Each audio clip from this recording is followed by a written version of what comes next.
પશ્ચિમ બંગાળમાં બીજા તબક્કાનો ચૂંટણી પ્રચાર તેની ચરમસીમાએ પહોંચ્યો છે। આજે ભાજપના દિગ્ગજ નેતા અમિત શાહ અને રાજનાથ સિંહ બંગાળમાં પ્રચાર કરશે। ભાજપના વરિષ્ઠ નેતા અને કેન્દ્રીય ગૃહમંત્રી આજે જમાલપુર વિધાનસભામાં પ્રથમ સભા કરશે। ત્યારબાદ હાવડાના શ્યામપુરમાં જનસભા અને રોડ શો કરશે। તેમજ સાંજે પણ તેઓ એક રોડ શો કરશે। તો સંરક્ષણ મંત્રી રાજનાથ સિંહ પણ જનસભા કરશે અને ભાજપના રાષ્ટ્રીય અધ્યક્ષ નીતિન નવીન પણ બંગાળના અશોકનગર અને શ્રીરામપુરમાં રોડ શો કરશે। તેમજ પ્રબુદ્ધ નાગરિક સંમેલનમાં પણ ભાગ લેશે।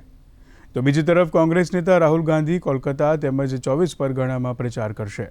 તો મમતા બેનર્જી અને અભિષેક બેનર્જી પણ સતત ડોર ટુ ડોર સંपर्क કરી રહ્યા છે।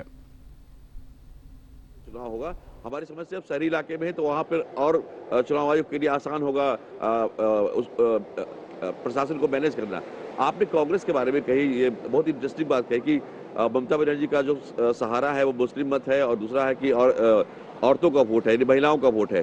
तो इस बार इंटरेस्टिंग ये हो रहा है कि आप अगर मुर्शिदाबाद के एरिया को देखें या मालदा के एरिया को देखें जहाँ चुनाव संपन्न हो चुका है, या दिनाजपुर के इलाके को देखें, तो 34 वर्षों का जो लेफ्ट फ्रंट का शासन रहा, 34 वर्ष तक लेफ्ट फ्रंट ने शासन किया, तो इन क्षेत्रों में कांग्रेस हमेशा से लेफ्ट फ्रंट उसको पछाड़ नहीं पाई। यानी लेफ्ट फ्रंट के शासन रहने के बावजूद 34 वर्षों तक इन क्षेत्रों में कांग्रेस का शासन अटूट रहा। लेकिन पिछली बार क्या हुआ, पिछले विधानसभा चुनाव में 2021 में वहां पर जो मुस्लिम मतदाता एकदम पोलराइज हो गए और उन्होंने कांग्रेस को वोट ना करके टीएमसी को वोट किया।